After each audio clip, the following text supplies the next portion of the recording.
안녕하세요. 오늘도 저의 목소리에 귀 기울여 주셔서 감사합니다. 오늘 들려드릴 이야기는 30년을 하루도 빠짐없이 성경을 읽어오신 67세 김정수 집사님의 놀라운 체험입니다. 3일간의 임사 상태에서 깨어나신 집사님이 간호사에게 다급하게 부탁하셨죠. 성경을 가져다 주세요.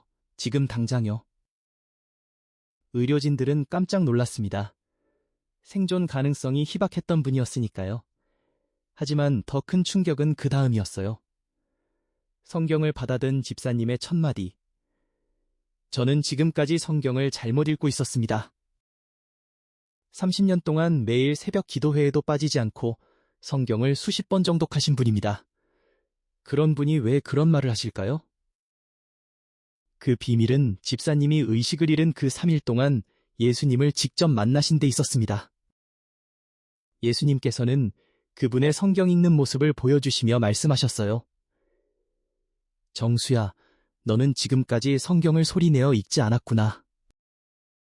집사님 앞에 펼쳐진 장면에는 조용히 눈으로만 성경을 읽어온 자신의 모습이 비춰졌습니다. 그 모습은 경건해 보였지만 영적으로는 마른 사막 같았죠. 그런데 화면이 바뀌어 다른 이들의 모습이 보였을 때는 정말 놀라웠습니다. 성경을 소리내어 읽는 사람들 주변에는 빛이 둘러싸여 있었고 그들의 입에서 나오는 말씀이 빛의 화살처럼 하늘로 올라가고 있었어요. 예수님께서는 말씀하셨습니다. 내가 입으로 말씀을 선포할 때 그 말씀에는 창조의 능력이 있다. 마음으로만 읽을 때는 지식에 머물지만 소리내어 읽을 때는 믿음이 된다. 그리고 중요한 성경 구절들을 집사님께 보여주셨어요. 로마서 10장 17절. 믿음은 들음에서 나며 들음은 그리스도의 말씀으로 말미암았느니라. 소리내어 읽어야 내 귀가 그 말씀을 듣고 그래야 믿음이 생긴다는 거예요. 이사야 55장 11절. 내 입에서 나가는 말이 헛되이 내게로 돌아오지 아니하고 나의 기뻐하는 뜻을 이루리라. 입으로 선포하는 말씀은 반드시 성취된다는 약속이었죠. 그 순간 30년 신앙생활의 모든 것이 새롭게 이해되기 시작했습니다. 왜 그동안 영적으로 메말랐는지, 왜 믿음의 능력이 따르지 않았는지. 그날 김정수 집사님은 깊은 깨달음을 얻고 이 땅으로 돌아오셨습니다. 그리고 병실에서 깨어나자마자 한 일은 무엇이었을까요? 간호사에게 성경을 가져오라 하시고 곧장 소리내어 읽기 시작하신 겁니다. 지존자의 은밀한 곳에 거하는 자는 전능하신 자의 그늘 아래 거하리로다. 그리고 그 변화는 믿기 어려울 정도로 빠르고 현실적이었습니다. 그로부터 일주일 만에 김정수 집사님은 의학적으로 불가능하리라 여겨졌던 빠른 회복을 이루고 퇴원하셨습니다. 하지만 진짜 기적은 집으로 돌아온 후에 시작되었어요. 집사님은 가족들을 모아놓고 단호하게 말씀하셨습니다. 이제부터 우리 가족은 성경을 꼭 소리내어 읽을 거야. 처음엔 가족들도 어색해했죠. 하지만 집사님이 천국에서 예수님께 직접 들으신 이야기를 차분히 전하자 모두가 마음을 열고 함께하기 시작했습니다. 그리고 놀라운 변화들이 하나둘씩 일어났습니다. 첫 번째 변화는 딸에게서 왔어요. 몇 년째 우울증에 시달리며 집에만 있던 큰딸이 가족과 함께 성경을 소리내어 읽기 시작한 지 2주 만에 표정이 밝아지기 시작했죠. 한 달이 지나자 완전히 우울증에서 벗어나 새 직장을 구해 지금은 훌륭한 직원으로 일하고 있습니다. 두 번째 변화는 집사님의 사업장에서였습니다. 30년째 영업하시던 철물점은 항상 적자였는데 집사님이 매일 아침 잠언을 소리내어 읽기 시작하신 뒤로 상황이 바뀌었어요. 특히 잠언 서시민장 18절을 자주 읽으셨죠. 자기 무역하는 것이 이로운 줄을 깨닫고 밤에 등불을 끄지 아니하며. 그랬더니 한 달 만에 매출이 2배로 늘었고 새로운 단골 손님들도 생기고 대량 주문까지 들어오기 시작했어요. 3개월 만에 30년 적자를 모두 메우고 흑자로 돌아섰습니다. 세 번째는 건강이었습니다. 뇌졸중 후유증으로 왼쪽 팔다리에 마비가 남아 있었는데 의사들은 완전 회복을 장담하지 못했습니다. 하지만 집사님은 매일 이사야 54장 5절을 소리내어 선포하셨어요. 그가 채찍에 맞음으로 우리가 나음을 입었도다. 6개월 후 마비 증상은 완전히 사라졌고 의사들까지 기적이라고 했습니다. 네 번째 변화는 가장 소중한 가족관계에서 일어났어요. 그동안 소원했던 아들과의 관계가 함께 성경을 소리내어 읽으면서 서서히 회복되었습니다. 아들은 말했죠. 아버지가 성경을 읽으시는 모습을 보니 저도 하나님을 믿게 되었어요. 지금은 아들도 교회에 나와 신앙생활을 하고 있습니다. 이 놀라운 소식이 교회에 전해지자 많은 성도들이 김정수 집사님의 방식을 따라하기 시작했고 비슷한 변화들을 경험했습니다. 사업 실패로 빚더미에 앉은 권사님은 시편 37편 25절을 매일 선포하며 3개월을 버텼고 뜻밖의 기회를 통해 빚을 모두 갚고 새 집까지 마련하게 되었어요. 100군데가 넘는 회사에 떨어진 취업준비생은 잠언 16장 3절을 소리내어 읽으며 한 달을 지냈고 꿈에 그리던 대기업으로부터 합격 통보를 받았습니다. 김정수 집사님은 이 모든 변화의 비결을 이렇게 말씀하셨어요. 하나님의 말씀을 소리내어 읽기 시작한 후로 모든 것이 달라졌습니다. 같은 일을 해도 결과가 완전히 다르더군요. 그렇습니다. 눈으로만 읽을 때는 지식이었지만 입으로 소리내어 선포할 때 그 말씀은 살아 역사하는 믿음이 되었습니다. 혹시 여러분도 지금까지 성경을 마음속으로만 읽어오시지는 않았나요? 김정수 집사님의 이야기는 여기서 끝나지 않았습니다. 그 변화는 한 가정, 한 교회를 넘어 퍼져나가기 시작했죠. 교회에서는 성경 소리내어 읽기 모임이 만들어졌습니다. 매주 수요일, 성도들이 모여 함께 성경을 소리내어 읽는 시간을 가졌어요. 처음엔 어색해하던 분들도 점점 그 은혜에 참여하게 되었습니다. 20년 넘게 성경을 읽어왔다는 한 권사님은 이렇게 간증하셨어요. 소리내어 읽기 시작하니 말씀이 이렇게 생생하게 느껴진 적이 없었습니다. 마치 하나님께서 직접 제게 말씀하시는 것 같았어요. 이것은 단순한 경험이 아닙니다. 성경에 기록된 진리입니다. 신명기 6장 7절에는 이 말씀을 네 자녀에게 부지런히 가르치며 강론할지니라 했습니다. 강론한다는 것은 바로 소리내어 말한다는 뜻이에요. 여호수아 1장 8절에는 이 율법책을 네 입에서 떠나지 말게 하며 라고 말씀하십니다. 계속해서 소리내어 읽으라는 명령이죠. 그래야 길이 평탄해지고 형통한다고 약속하셨습니다. 시편 한 편 2절에 묵상한다는 히브리어 하가는 중얼거린다, 소리내어 말한다는 의미입니다. 그래서 3절에 그 행하는 모든 일이 다 형통하리로다 라는 축복이 따라옵니다.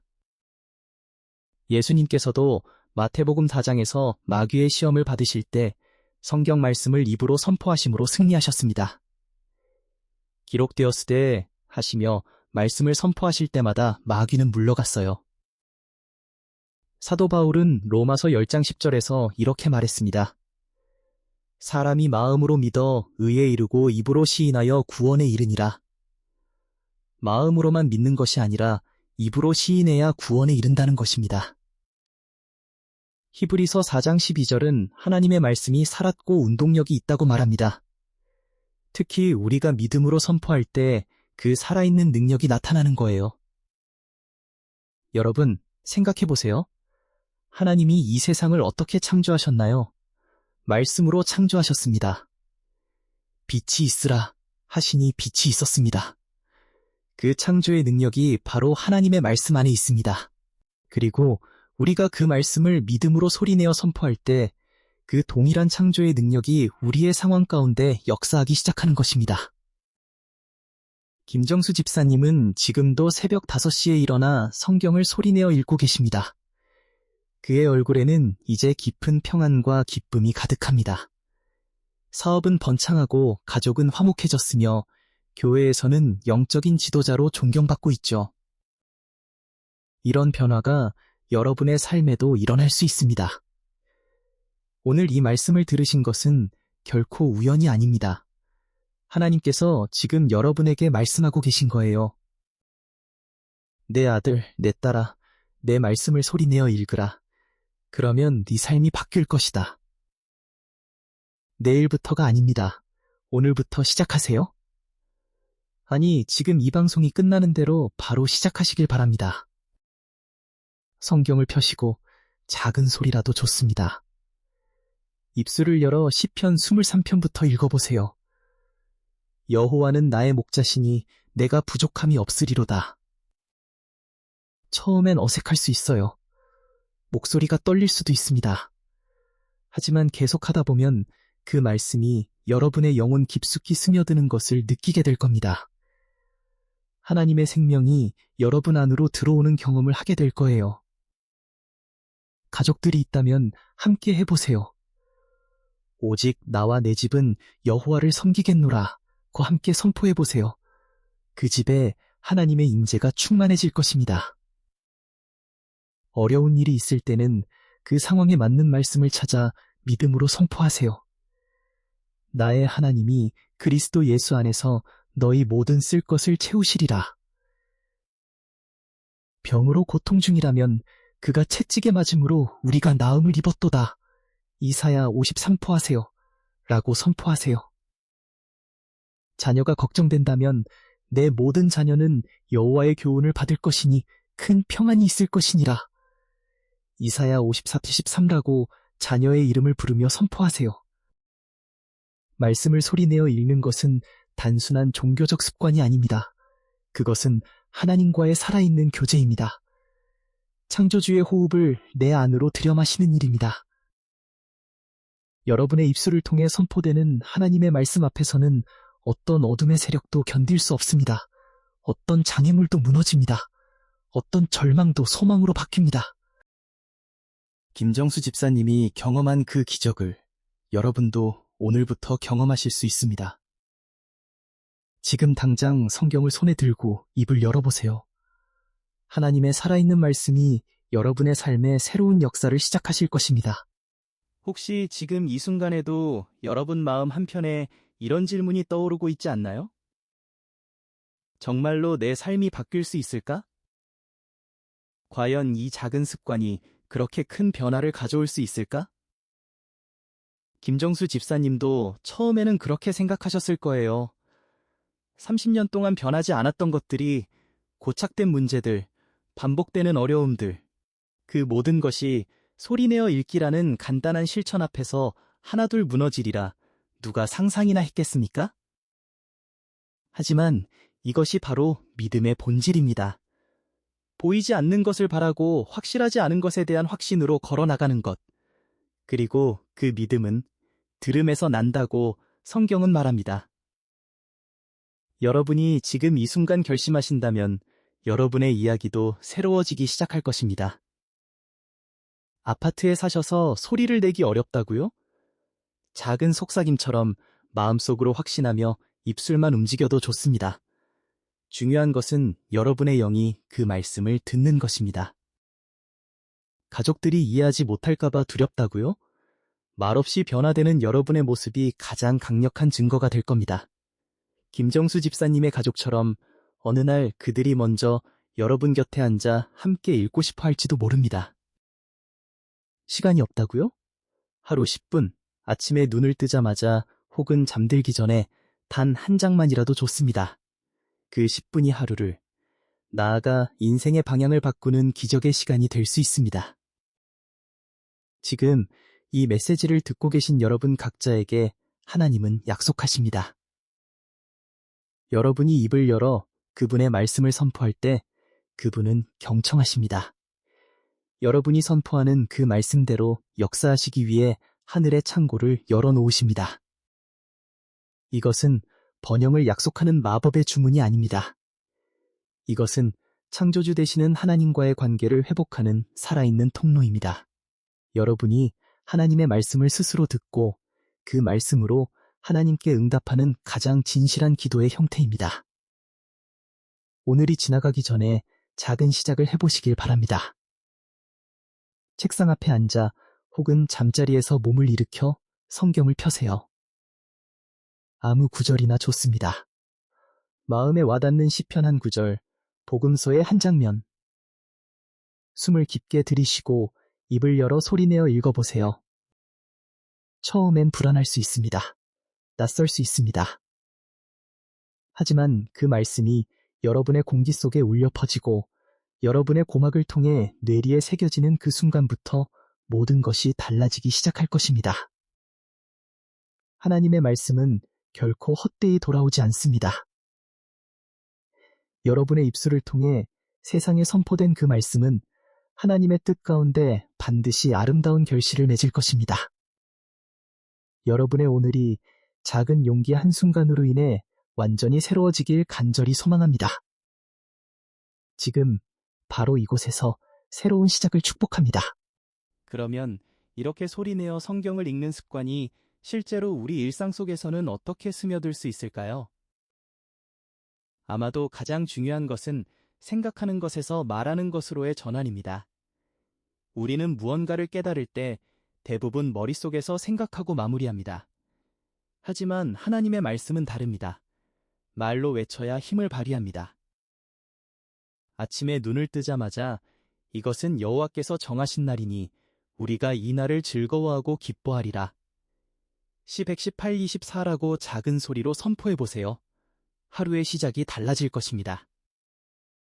출근길, 지하철이나 버스 안에서 마음속으로 나를 향한 너희 생각은 내가 안 하니 평안이요 재앙이 아니니라. 램 29:11라고 중얼거려 보세요. 그날 맞닥뜨릴 모든 일에 대한 불안이 평안으로 바뀌는 것을 느끼게 될 겁니다. 일을 하다가 어려운 문제에 직면했을 때는 내가 능력 주시는 자 안에서 모든 것을 할 수 있느니라. 빌 4시 13분라고 책상 앞에서 스스로에게 말해보세요. 해결책이 보이지 않던 문제에 새로운 시각이 열릴 것입니다. 가족과 다툰 후 혼자 있을 때 사랑은 오래 참고 사랑은 온유하며 자기의 유익을 구하지 아니하느니라. 고전 13:4-5를 반복해 읽어보세요. 상처받은 마음이 치유되고 용서할 힘이 생겨납니다. 밤에 잠들기 전 평안히 누우리라. 내가 평안히 자기도 하리니 나를 안전히 거하게 하시는 이는 오직 여호와시니이다. 시사 8라고 기도하듯 읽어보세요. 불안 없이 깊이 쉬는 잠을 잘 수 있을 것입니다. 이런 작은 실천들이 쌓일 때 성경의 말씀은 더 이상 먼 과거의 글자가 아니라 지금 이곳에서 호흡하고 역사하는 살아있는 음성이 됩니다. 우리는 단순히 독자가 아니라 그 말씀의 선포자가 됩니다. 김정수 집사님과 수많은 사람들의 삶을 바꾼 비밀은 따로 있습니다. 그들은 단지 지식을 쌓지 않았습니다. 하나님의 말씀을 자신의 입으로 선포하며 그 말씀이 이루어질 것을 믿고 기다리는 자세를 가졌습니다. 말씀을 읽고 선포한 후에 일어나는 조용한 변화를 관찰하십시오. 마음의 평안, 갑자기 떠오른 지혜, 뜻밖의 도움, 조금씩 치유되는 관계. 이것들은 모두 그 말씀이 역사하고 있음을 보여주는 신호들입니다. 믿음은 보이지 않는 것을 바라는 것입니다. 하지만 소리내어 말씀을 선포할 때 우리는 그 보이지 않는 믿음에 소리를 입힙니다. 그 소리는 우리의 영적 감각을 깨우고 하늘의 응답을 끌어당기는 실이 됩니다. 오늘 여러분이 선포하는 그 1000마디 말씀이 여러분의 삶에 오랫동안 기다려온 새로운 장을 열어갈 작은 씨앗이 되길 소망합니다. 말씀과 함께 호흡하는 하루, 바로 지금부터 시작해보세요. 하나님의 말씀을 소리내어 읽는 이 놀라운 은총은 우리가 혼자만 누리는 것으로 끝나지 않습니다. 이것은 씨앗과 같아서 뿌려지고 나누어질 때 더욱 풍성한 열매를 맺습니다. 김정수 집사님의 가정이 그러했듯이 이 작은 실천은 우리 주변의 관계와 공동체를 살아나게 하는 생명력이 됩니다. 가장 가까운 가정에서 시작해보세요. 저녁 식사 후 혹은 주일 오후 가족이 함께 모여 짧은 시간이라도 좋습니다. 누군가가 성경 한 절을 소리내어 읽으면 다른 가족이 그 다음 절을 이어 읽는 것입니다. 처음엔 서툴고 어색할 수 있습니다. 아이들은 웃을 수도 있습니다. 하지만 그 자리에 흘러나오는 하나님의 살아있는 말씀은 아무 말 없이도 가정의 분위기를 은근하게 따뜻하게 감쌉니다. 서로에 대한 불만과 피로보다 함께 선포한 말씀의 울림이 더 크게 기억되는 날이 올 것입니다. 작은 믿음의 모임을 만들어 보는 건 어떨까요? 이웃 친구 두세 명과 함께 커피 한 잔의 시간 동안 각자 은혜 받은 구절을 나누며 소리내어 읽어보세요. 내가 읽은 말씀이 다른 이의 귀에 닿을 때 나에게는 평범하게 느껴졌던 그 구절이 친구에게는 생명의 양식이 될 수도 있습니다. 우리는 서로의 믿음에 귀 기울이며 함께 성장하는 동반자가 됩니다. 이 은혜는 교회라는 공동체를 더욱 견고하게 합니다. 각 가정에서 매일 말씀을 소리내어 읽는 성도들로 모인 예배의 현장은 달라집니다. 찬양이 더 깊이 울리고 설교 말씀이 더 선명하게 들리며 기도가 서로의 영혼을 더 가깝게 연결합니다. 우리는 더 이상 말씀을 단지 듣기만 하는 군중이 아니라 각자가 말씀으로 살아 숨쉬는 지체들이 됩니다. 마지막으로 이 축복의 고리를 우리 다음 세대에게 물려주는 것을 상상해 보세요. 어린아이가 부모의 입에서 흘러나오는 시편과 복음서의 말씀을 들으며 자랍니다. 그 아이는 하나님의 말씀이 책에만 있는 것이 아니라 가장 사랑하는 사람들의 목소리와 호흡과 함께하는 것임을 자연스럽게 배웁니다. 이것이야말로 그 어떤 교육보다 소중한 유산이 될 것입니다. 한 사람의 작은 결심과 순종이 하나의 가정을 변화시키고 그 가정이 또 다른 이웃을 감싸 안으며 마침내 우리가 속한 모든 공동체에 생명의 파문을 일으킵니다. 하나님의 말씀은 혼자 간직할 때보다 함께 나누어 선포할 때 그 능력이 배가 됩니다. 여러분의 가정과 여러분이 속한 작은 공동체가 오늘부터 하나님의 살아있는 말씀이 울려 퍼지는 가장 아름다운 장소가 되길 축복합니다. 함께 읽고, 함께 듣고, 함께 그 말씀 위에 세워져가는 우리 모두가 되기를 소망합니다.